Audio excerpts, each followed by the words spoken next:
بسم الله الرحمن الرحیم. ګرانو زده کوونکو ستړي مشئ، خدای دې وکړي چې روغ او جوړ یاستئ. تاسو پرون د تیر درس کورنۍ دنده سرته رسولې ده. ټولو ته م کورنۍ دنده ورکړې وه چې په معده کې چې کومه غذایي توکي ورځي هغې باندې کوم بدلونونه منځته راځي. تاسو انشاءالله دا دندې ټولو سرته رسولې دي. ښه نننۍ موضوع زموږ او ستاسو د څلورم لوست دی. البته په دې لوست کې موضوع ده معده. اوس راځو معدې ته چې معده په سیستم هضمي کې دا هم د سیستم هضمي یو غړی دی چې دغه غړی څه دنده لري او غذایي مواد چې په دې معدې ته راځي کوم بدلونونه منځته پکې راځي. راځو معدې ته. موږ پرون تاسو ته ویل چې معده ویلې چې دا چیرته موقعیت لري. معده چیرته موقعیت لري؟ معده د حجاب حاجز لاندې موقعیت لري. کینې خواته البته د نس کینې خواته موقعیت لري چې د جی حروف په شکل باندې یا انګلیسي هغه جی حروف چې دی داسې شکل دی. یا تاسې هم په تصویر کې لیدلی شئ چې تاسې دغه تصویر ته ځیر شئ، دا تصویر وګورئ، نو د تصویر له مخې هم تاسې کولی شئ چې دا وګورئ چې د دې شکل په کوم شکل لري. ګورئ داسې یو خریطه یا کڅوړه ده چې دغه کڅوړه خالي کڅوړه ده. تاسې ښه ورته ځیر شئ. دې کڅوړې کې کومې یوه دروازه ده، بل د وتلو برخه ده. کوم مواد چې راځي دغه د مرۍ یا د مرۍ هغه اخري برخه ده چې دې ته د معدې دروازه ویل کېږي. د دغې دروازې له لارې څخه څه شی کېږي؟ مواد راځي د معدې ته. کله چې مواد راغلل معدې ته، دا معده ګورئ تاسې دلته دا درې تیره یې وهلي دي. دا معده خپله د درې پوړو څخه جوړه شوې ده.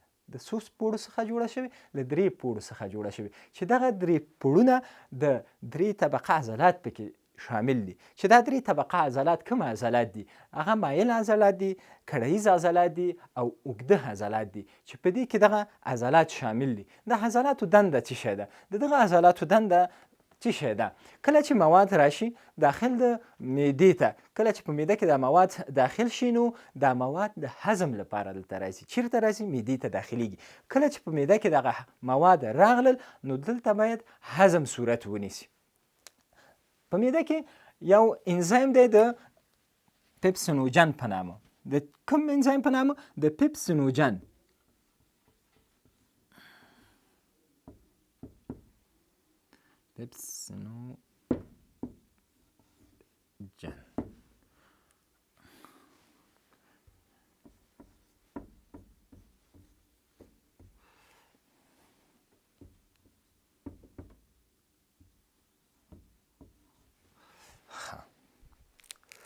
موږ ویل چې په معده کې یو غیر فعال انزیم شتون لري. څه شی دی؟ غیر فعال انزیم دی چې دغه غیر فعال انزیم د څه شي په نامه یادېږي؟ د پپسینوجن په نامه یادېږي. چې دغه غیر فعال انزیم کله چې دا د معدې کې ترشح شي نو دغه انزیم د تیزابو HCl یا موږ او تاسې وایي هایدروکلوریک اسید په شتون کې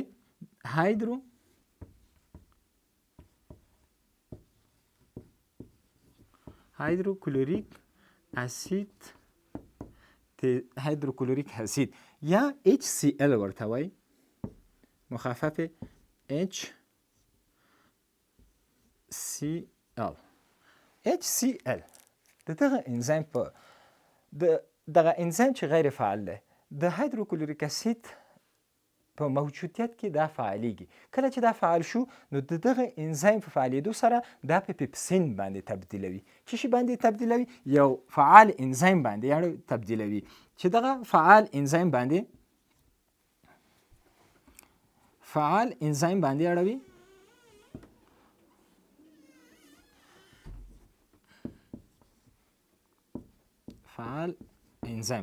چې دغه فعال انزیم د پپسین یعنی په پپسین یې اړوي.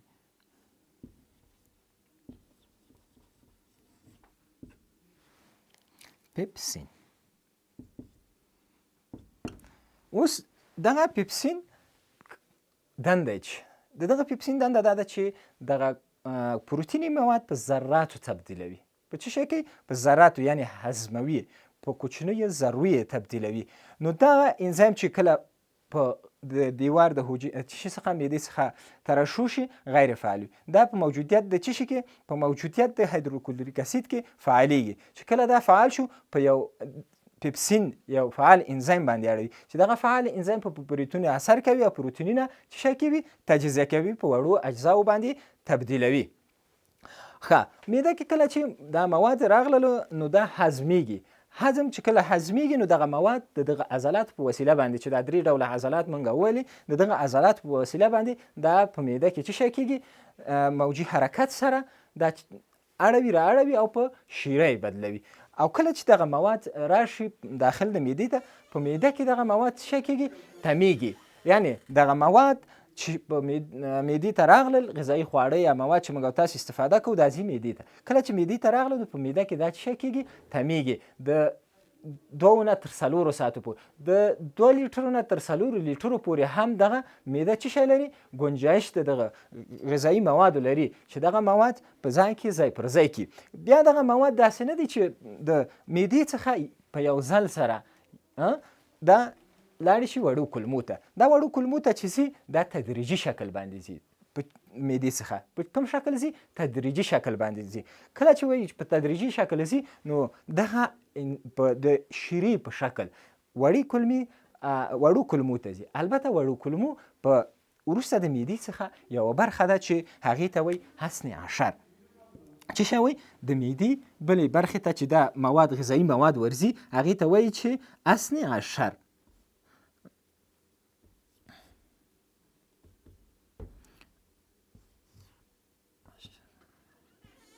حسن عشر یعنی دغه برخې ته یې چې دا د وړو کولمو یوه برخه ده او دا هم خریطه یا کڅوړې ته ورته برخه ده. دغه برخې ته راځي کوم مواد راځي؟ هغه مواد چې هغه هضم شوي وي. بیا وروسته د هغې څخه دغه هضم شوي مواد راځي حسن عشر ته راځي. حسن عشر د وړو کولمو لومړنۍ برخه ده. دا د دغه یعنی د وتلې برخې د چی څخه؟ معدې څخه. معدې 2 لارې لري. یو هغه لاره ده چې هغې ته غذایي مواد معدې ته راوړي چې هغه د مرۍ لاره ده. د مرۍ انتهایی هغې ته باب د دروازه د معدې ویل کیږي. او بل هغه لاره ده چې خروجي لاره ده یا د وتلو لاره ده. هغه د غذا د وتلو لاره ده چې کله هضم په معده کې صورت ونیسي دغه هضم شوي مواد بیا ځي د دغه دروازې د وتلې دروازې څخه چیرته ځي؟ د حسن عشر ته راځي. د حسن عشر ته څو لارې راغلي دي؟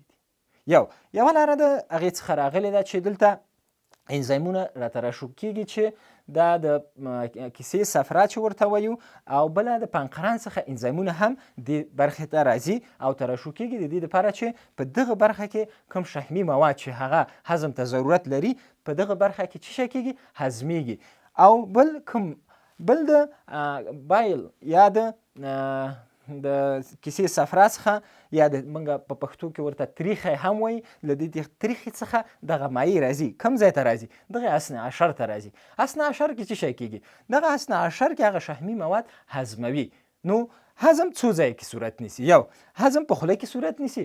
2، هضم په معده کې صورت نیسي. هضم او جذب په وړو کولمو کې هم صورت نیسي. اوس راځي دغه مواد وړو کولمو ته. کله چې دا وړو کولمو ته راغله نو په وړو کولمو کې هم دا هضم صورت نیسي. دا هضم څنګه صورت نیسي؟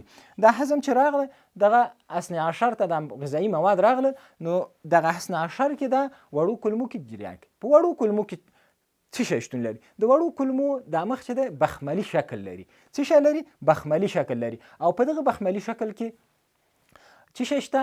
ویلیانې شتون لري. ویلیانې شتون لري او دغه ویلیانو کې دننه بیا مایکرو ویلیانې شتون لري. موږ وایو چې جذب په کوم ځای کې صورت نیسي. اوس د هضم خبره او اوس د جذب خبره شوه. اوس راځو د جذب ته. ولې جذب په خوله کې صورت ونیسي؟ ولې معده کې صورت ونیسي؟ راځي جذب په وړو کولمو کې صورت نیسي. په وړو کولمو کې داسې چې ویلیانې شتون درلوده. څه شي؟ ویلي.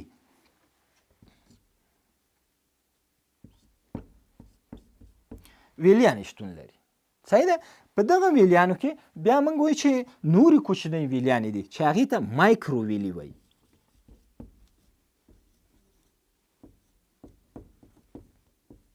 هغې ته چې وایي مایکروویلي ویل کېږي چې کله غذایي خواړه موږ او تاسې خورو دغه غذایي خواړه په وړو اجزاو باندې بدلیږي. په څه شي باندې؟ په وړو اجزاو باندې بدلیږي. لکه موږ او تاسې وایو موږ ښایسته خورو په ګلوکوز تبدیلیږي، شحمي اسیدونو باندې تبدیلیږي او همدارنګه امینو اسیدونو باندې تبدیلیږي. دغه خواړه غټ مالیکولونه نه جذبیږي. یا موږ او تاسې چې داسې فکر وکړو چې دغه خواړه چې موږ خورو د بدن ته مستقیما ځي جذبیږي، داسې نه ده. دغه خواړه ډېر کوچني په ذراتو باندې تبدیلیږي چې د دغه ذرات بیا د دغه مایکروویلیانو په وسیله باندې څه شی کېږي؟ جذبیږي او ټولو حجرو ته ځي. کله چې حجرو ته لاړلې نو حجرو ته بیا دغه انرژي رسول کېږي او د کار ودې ترمیم د حجراتو لپاره کارول کېږي.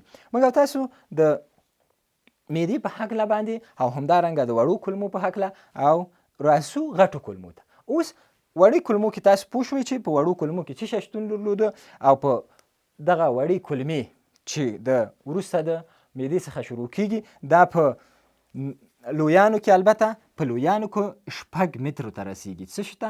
6 مترو ته رسیږي.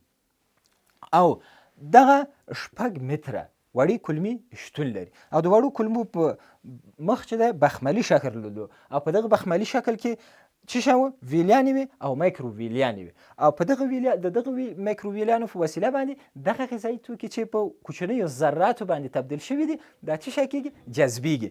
نو تاسو پوه شوئ چې څومره اوږدوالی لري؟ 6 متره اوږدوالی لري. بیا وروسته د هغې څخه څه شی شتون لري؟ کله چې دغه ناهضم شوي مواد څه شی؟ ناهضم شوي مواد. موږ وایو چې کله ناهضم شوي مواد وایي دغه ناهضم شوي مواد بیا ځي لویو کولمو ته. د نالویې کولمې 1 متر 1 متر څه شی لري؟ طول لري. څه لري؟ 1 متر اوږدوالی لري. نو دغه 1 متر اوږدوالی لري او په دغه وړو کولمو کې څه شی صورت نه نیسي؟ په دې کولمو کې ګرانو زده کوونکو جذب صورت نه نیسي. کله چې وایي چې جذب صورت نه نیسي نو دلته جذب صورت نیسي، هضم صورت نه نیسي په غټو کولمو کې. ولې؟ ځکه چې غټو کولمو کې چې کوم مواد چې په وړو کولمو کې شتون لري هغه اضافي مواد ورکوي غټو کولمو ته. هغه غټو کولمو کې اضافي مواد طرحه کېږي. څه شی کېږي؟ باید طرحه شي له بدن څخه، ځکه بدن ورته نور ضرورت نه لري. ولې؟ ځینې وخت اوبه پکې جذب کېږي. بدن ضرورت لري. څه شي ته ضرورت لري؟ اوبو ته ضرورت لري. باید دغه اوبه دوباره جذب شي. بیرته دغه په غټو کولمو کې دا څه شی کېږي؟ جذب کېږي. او همدارنګه ویټامینونه، ځکه دلته په خپله لویو کولمو کې باکتریاوې شتون لري. هغه باکتریاوې ویټامینونه جوړوي چې دغه ویټامینونه بیا چېرته د غټو کولمو کې هم څه شی کېږي؟ جذب کېږي. هغه مواد چې نور غټو بدن ته ضرورت نشته، شتون نه لري، نور بدن ورته هیڅ ضرورت نه لري یا اړتیا نه لري، دغه مواد د بدن څخه څه شی کېږي؟ طرحه کېږي.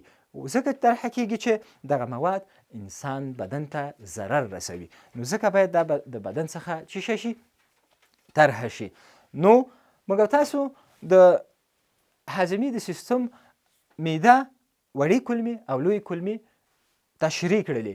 کله چې دغه موضوعات تاسو ته تشریح شول چې په معده کې کوم بدلونونه راځي، کوم هضم صورت نیسي، په وړو کولمو کې هضم او جذب صورت نیسي، په غټو کولمو کې چې موږ او تاسو وویلې چې د غټو کولمو طول څومره دی او کوم مواد پکې جذبیږي، دغه جذب هم تاسو ته وویلې چې د اوبه جذبیږي او ویټامینونه جذبیږي. نو همدارنګه دغه موضوعات چې تاسو ته در وړاندې شلل تشریح شول، خدای دې وکړي چې ستاسو د پام وړ ګرځېدلي وي او تاسې ښه په غور سره ورته ځیر شوي یاستئ او تاسې ټولو دغه موضوعات ښه اورېدلي وي، زده کړي مې وي. ګرانو زده کوونکو، تاسو اوس لوی کولمې، وړې کولمې، معده درته معرفي شوله او هم پېژندله، کوم هم مواد پکې تغیرات چې کول، بدلونونه یې کول، هغه باندې هم پوه شوئ. اوس راځو دې دپاره چې د هاضمي سیستم کې ځینې ناروغۍ منځته راځي. موږ او تاسو عامیانه وایي ناستې. ناسته څه وخت منځته راځي؟ کله چې د اوبو جذب په غیر منظم سره، یعنی د بدن لپاره څه شي جذب نشي. کله چې جذب نشي نو دغه ناجذب شوي په منظمه توګه په غټو کولمو کې څه کېږي؟ جذبیږي نه. چې جذبېږي نه نو دغه جذب د اوبو د بدن د اوبو چی سره مخامخېږي کموالي سره مخامخېږي یا قلت سره مخامخېږي. نو باید موږ تاسې څه وکړو کله چې انسان په ناس څه شی شي په ناس باندې اخته وي نو د دې لپاره موږ او تاسو باید ORS څه شی ورکړو دغه ORS محلول دا ورته په اوبو کې تیار کړو او دا ورکړو چې تر څو د بدن اوبه پوره شي. که چیرې دا هم نه وي ځینې وخت کې په کلیوالي ژوند وي په اطراف کې وي نو تاسې کولی شئ چې یو موټی وړه د یو مقدار چیز سره مالګې سره یو ځای کړئ او د دې څخه محلول جوړ کړئ او دې ته یې ورکړئ. کله چې ورکړئ د بدن اوبه به تکمیل شي او د هغه د قلت د اوبو څخه به مخنیوی وشي. او همدارنګه که چیرې قبضیت وایو موږ په بدن کې په منظمه شکل سره دغه اوبه ډېرې څه کېږي جذبېږي. کله چې دا بدن ته دپاره جذب شي نو څه شی کېږي انسان د قبضیت سره مخامخېږي. نو دا قبضیت څه شی دی دغه د غایطه موادو کلکوالی دی چې ډېر په سختۍ سره څه شی کېږي دا طرحه کېږي. او بل دا دی چې دغه قبضیت یو عامل دا شو. بل عامل دا دی د روحي تکلیف څخه هم د منځته راځي قبضیت منځته راځي چې سړی قبض کېږي. بیا په دې کې باید هم موږ او تاسې د دې څخه چې قبضیت په هغه مواجه شو نو بیا ډاکټر ته مراجعه وکړي چې د دې څخه هم موږ او تاسې په امن کې اوسو. بل دا دی چې په د لوی کولمو په شروع کې دلته یو وړه کلمه شتون لري چې دغه وړه کلمه د اپنډکس په نامه یادېږي. د څه شي کولمو په د غټو کولمو په شروع کې د کولمو په شروع کې غټې کولمې دلته په شروع کې اپنډکس کولمه شتون لري. اپنډکس کولمه څه شتون لري. دغه اپنډکس کولمه تاسو ټول پیژنئ چې د ګوتې ته ورته شکل لري او دغه اپنډکس کولمه چې کله خوله یې وازه شي د دې ته مایعات ننوځي. د دغه مایعات ننوتو له کبله دغه څه شی کېږي مکروبونه پکې ځای نیسي. کله چې مکروبونه ځای ونیو نو دغه پړسېږي. کله چې وپړسېدله انسان د چی سره مخامخېږي د درد سره مخامخېږي. دا ښي پښه چې خپله راټولوي کوم عوامل چې دلته اوس ښودل کېږي چې د اپنډکس له امله منځته راځي. یو دا دی چې د دا ښي پښه ځان ټولولی نه شي. بل دا دی چې دغه اپنډکس کولمه چې کله مکروبي شي زړه بدوالی کانګې منځته راځي او سردردي او ډېر شدید درد وي. نو د اپنډکس د کولمې د مکروبي کولو څخه. او بل د هاضمې د سیستم روغتیا چې تاسې باید خپل د هاضمې سیستم روغتیا وساتئ. په دې کې باید تاسې ډېر ځیرکه اوسئ چې هغه اسلامي شرعي خبره ده چې کله تاسې خوراک کوئ نو د خپله معده په دریو برخو وویشئ. یو دا دی چې هغه خوړو دپاره، بل دا دی چې اوبو دپاره، بل هوا دپاره یې تاسې څه شی کوئ تقسیم کوئ یا وویشئ چې دا.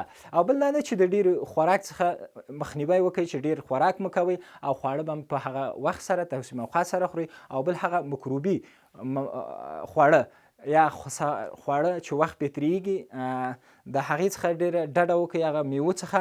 او بل دا دی چې کله تاسې تشناب ته ځئ د تشناب راتګ څخه دا لاسونه خپل پاک صابون باندې ووینځئ چې تر څو په څه شي باندې د حفظ الصحه ده یا روغتیا د هغه خوړو د هضمې د سیستم تاسو ته څه شوي وساتئ تر څو په دې مرضونو باندې مبتلا نه شئ. ښه ګرانو زده کوونکو تر بیا مو الله مل شه.